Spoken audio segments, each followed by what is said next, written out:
बना था मेरे खातिर वो पागल, तब ही मिला था मेरी कश्ती को साहिल। अजीज़ान ग्रामी, खुदावंद यीशु मसीह के पुरजलाल बाकमाल और बेमिसाल नाम में खुदा का खादम फरियाद गिल आपकी खिदमत में सलाम पेश करता है। खुदावंद आपको कसरत की बरकत अता फरमाए। अगर आप लोगोस टीवी पर नए हैं या आपने अभी तक लोगोस टीवी को सब्सक्राइब नहीं किया, आई रिक्वेस्ट के सब्सक्राइब जरूर करें। Thank you so much. ये वीडियो पार्ट 2 है। हमारे भाई जो शैम हंस है इंडिया में, उन्होंने जो एक गीत गाया था और वो जो जिसमें वो अपने आप को भी पागल कहते हैं और बाद में खुदा की जात को, खुदावंद यीशु मसीह को भी वो पागल लफ्ज उसका इस्तेमाल करते हैं। ना सिर्फ हमने उसकी वीडियो बनाई बल्कि इसके ताल्लुक से और भी वीडियोस मुख्तलिफ लोगों ने बनाई थी। उसका रिजल्ट ये हुआ कि हमें इंडिया से एक वीडियो मौसूल हुई। अब ये वीडियो उनका रिस्पॉन्स है, उनका रिएक्शन है उस एतराज पर जो लोगों ने किया, पॉइंट आउट किया उस मिस्टेक को जो एक बड़े पैमाने पर हाईलाइट हुई थी। उसका जवाब एक पास्टर दे रहे हैं और वो भी वहीं पे वो खड़े हैं, और किस तरह से वो उसका जवाब दे रहे हैं आज हम इस पे बात करेंगे। इससे पहले कि मैं आपके सामने बात शुरू करूं, पहले आप वो वीडियो देखेंगे, क्योंकि अगर वो वीडियो आप देखेंगे तब आपको बेहतर तौर पर समझ आएगी कि आगे हमने कौन सी बात करनी है, या जो बात की जाएगी उसकी आपको बेहतर तौर पर समझ आएगी। तो प्लीज वॉच द वीडियो। कितने लोगों को पता है कि ब्रदर शम्मी के इस गीत के ऊपर एक छोटी सी कंट्रोवर्सी हो गई।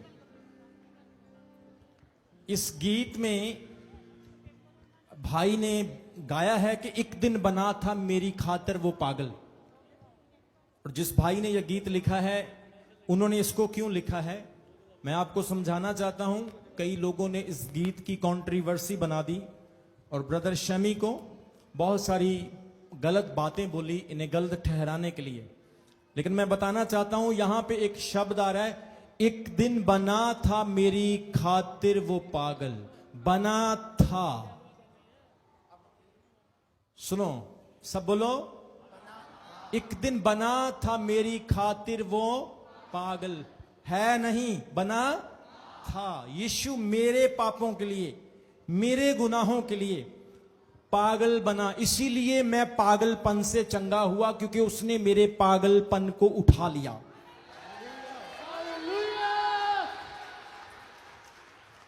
और सुनो, यूहन्ना उसके 10 अध्याय उसके 20 वचन में लिखा है कि फरीसी और यहूदी लोगों ने भी यीशु को यही कहा कि इसकी मत सुनो क्योंकि ये पागल है। और आज जब आप परमेश्वर के रास्ते पे चलते हैं, लोगों वाले काम नहीं करते हैं, तो लोग आपको क्या कहते हैं? पागल। जोर से बोलेंगे हालेलुया।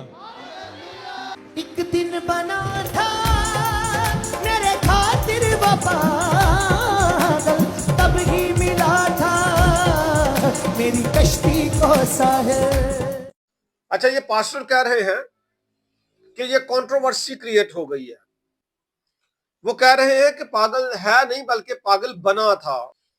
फिर वो कहते हैं कि जी हमारे ब्रदर जो शमे हैं इनके ताल्लुक से गलत बातें की जा रही हैं, उनको गलत ठहराने की कोशिश की जा रही है।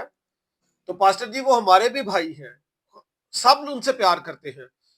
देखिए, अगर पाकिस्तान में या इंडिया में कोई भी इशू होता है तो हमें तकलीफ होती है, हम इकट्ठे हैं, बहन भाई हैं, वर्ल्ड वाइड हम बहन भाई हैं। और इंडिया में मणिपुर में जो वाकया हुआ था, लोगोस टीवी पे अभी भी वीडियोस पड़ी हुई हैं। हम आपके लिए दुआ करते रहे और हम आपके लिए एहतजाज करते रहे, रिकॉर्ड करवाते रहे। अच्छा, आपने जो बातें की, फिर आपने एक रेफरेंस भी दिया। मैं तो जाती तौर पर देखे जी, हम ना तो उनको गलत ठहरा रहे हैं ना गलत बातें कर रहे हैं। एक इश्यू जरूर है, थियोलॉजिकली वो रॉन्ग है। आपने, मुझे लगता था कि आप माफी मांगेंगे, लेकिन आपने ऐसा नहीं किया। आपको चाहिए था कि आप जो भी दलील दे रहे हैं, देने के बाद फिर भी कह देते, क्योंकि कलाम की यह भी तालीम है कि ठोकर का बाइस अगर कोई है, कोई बात तो आप उससे अवॉइड करो। तो इतने बड़े पैमाने पे अगर ठोकर का बाइस बन रही है एक चीज, तो आपको चाहिए कि आप कहें कि ये हमारा मौकफ है, फिर भी हम मुआफी तलब करते हैं, तो बात तो हो जानी थी ठंडी।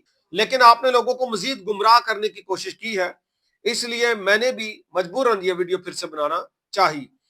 اچھا دیکھیے گا جی، ریفرنس آپ نے کوٹ کیا اور بالکل غلط کوٹ کیا۔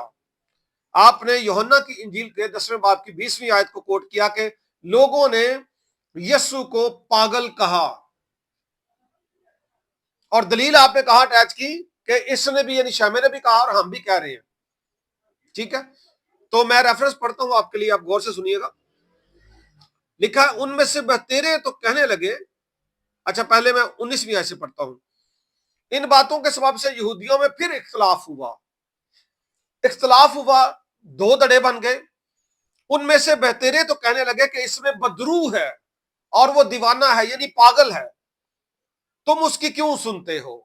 ایک گروپ جو ہے وہ یہ کہنے لگا کہ یہ پاگل ہے، اور پاگل کی میں نے تشریح کی تھی نسیم و لغات کے مطابق احمق، مجنوں، دیوانہ یا دماغی بیمار یا کچھ اور بھی، جو بھی میں نے تشریح کی تھی پریویس ویڈیو میں، اس کا لنک دے دوں گا، آپ وہ بھی دیکھ لیجئے گا۔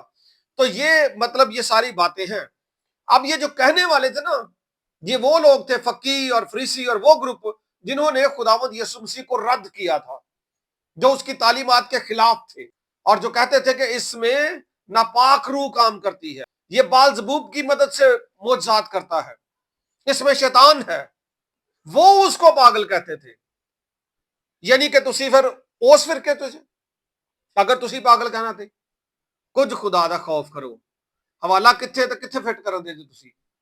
ضرور پاگل انہوں نے کہا ہے، لیکن شریر لوگوں نے کہا ہے، جنہوں نے اس کو رد کیا، ریجیکٹ کیا، انہوں نے کہا ہے۔ تو وہ تو جو مرضی کہتے رہے، سمجھ رہے ہیں نا؟ بات تو ان کی ہے جو اس کے پیروکار ہیں۔ اور مقدس پولس رسول نے کلیسیا کو بتایا تھا کہ انجیل کا پیغام ہلاک ہونے والوں کے نزدیک تو پاگل پن ہے، بے وقوفی ہے۔ کن کے نزدیک؟ ہلاک ہونے والوں کے نزدیک، جنہوں نے مر جانا ہے، جنہوں نے ہمیشہ آگ سے جانا ہے، انہوں کے نزدیک پاگل پن ہے، بے وقوفی ہے، حماقت ہے۔ لیکن ہم نجات پانے والوں کے نزدیک یہ بے وقوفی نہیں ہے، یہ حماقت نہیں ہے، یہ پاگل پن نہیں ہے۔ ہمارے لیے یہ خدا کی قدرت ہے، اس کی بخشش ہے، اس کا فضل ہے، اس کا رحم ہے۔ اور اس طرح کے جتنے بھی لوگ کام کر رہے ہیں آج کل، شہرت چاہیے، پیسہ چاہیے اور دھوم دھڑکا چاہیے، بس ٹھیک ہے نا، آگے مارکیٹ میں جو بھی دے رہے ہیں بس جانا چاہیے جی۔ تو خدا خوفی کریں، کچھ اچھی تعلیم دیں، چاہے ہم پاکستان میں ہیں، چاہے ہم انڈیا میں ہیں، چاہے دنیا میں کہیں بھی ہیں، ہمیں چاہیے کہ ہم بائبل مقدس کے مطابق اچھی تعلیم لوگوں کو دیں۔ اوکے جی، تو ببلیکلی جو آپ نے ریفرنسز دیے، جو ان کو سپورٹ آپ نے کیا، یہ بالکل غلط کیا۔ وہ پاگل نہیں تھا، وہ پاک اور راست مولود مقدس خدا تعالیٰ کا بیٹا ہے، وہ خدا کا قدوس ہے، اس سے عقل مند کوئی نہیں ہے، اس سے راست باز زیادہ کوئی نہیں ہے، اس سے پاک زیادہ کوئی نہیں ہے، وہ تو سب سے اتم ہے۔ وہ پاگل کیوں بنے گا؟ وہ لعنت تھی دنیا کی جو اس نے اپنے اوپر لی تھی، اور لعنتی موت صلیب کی اس نے اپنے اوپر گوارا کی تھی۔ اگرچہ وہ تھا نہیں، لیکن وہ سارے زمانے کے گناہ اس نے اپنے اوپر لیے تھے۔ ٹھیک ہے، اب اپنے ڈیفنس کے لیے پاگل پن کے ساتھ اس کو جوڑ کر اور لوگوں کو گمراہ کرنے کی کوشش نہ کریں۔ ٹھیک ہے جی، خداوند آپ کو برکت دے، آنے والے وقت میں اپنی شاعری کو چیک کروائیں۔ Thank you so much, God bless you.